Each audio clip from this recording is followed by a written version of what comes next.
What's up, guys? Welcome to episode 4 of Trilogy Talk.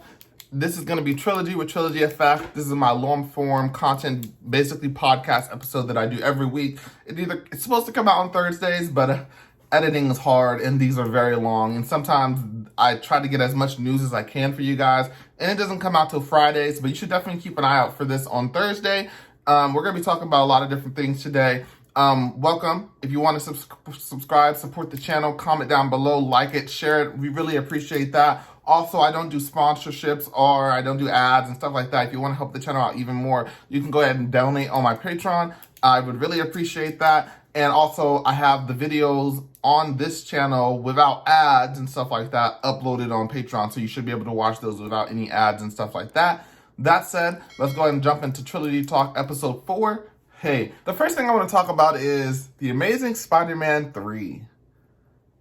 I don't understand where all this love for Andrew Garfield is coming from, because, I mean, he's always been lauded as the worst Spider-Man, worst Peter Parker, worst movies, worst villains, all of that stuff. With Spider-Man No Way Home, if you haven't known, it's been like a week. Tobey Maguire and Andrew Garfield do make a return in those movies.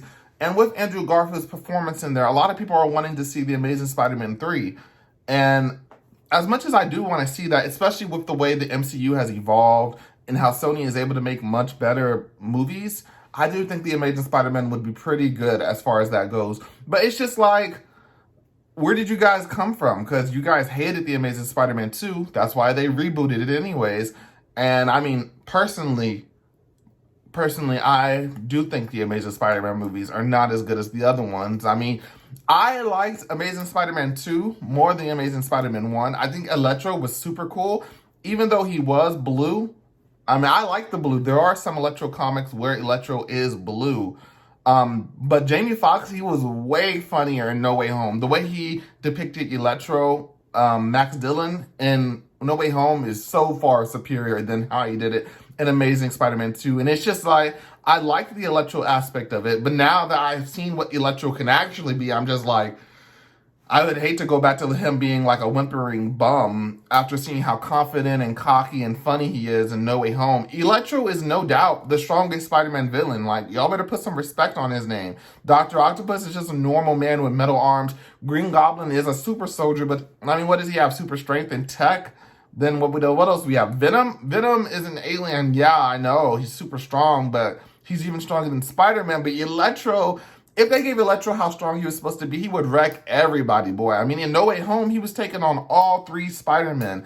I mean, before No Way Home, I would say Sandman was almost on his level. But we even see Electro versus Sandman. Sandman admits that he can't hold Electro much longer. So, I mean, Electro is strong as hell. Put some respect on that man's name. And then they had the Rhino in there, which the Rhino was not that good. Their Green Goblin interpretation was also not that good. The Gwen Stacy dying, I know a lot of people predicted it. I mean, she died in the comic books. Yes, I know she died in the comic books, but that was bold. I'll give it to Sony and the writers. Killing off Gwen Stacy, that was bold. And I would have loved to see Peter cope with that in the movie after that. It's just a lot of people are coming out of nowhere supporting The Amazing Spider-Man 3. And although I think that would be super cool, it's just like, it seems like it's coming out of nowhere. The Spider-Man 4, that's always been a thing. People have always wanted to see Spider-Man 4 come out.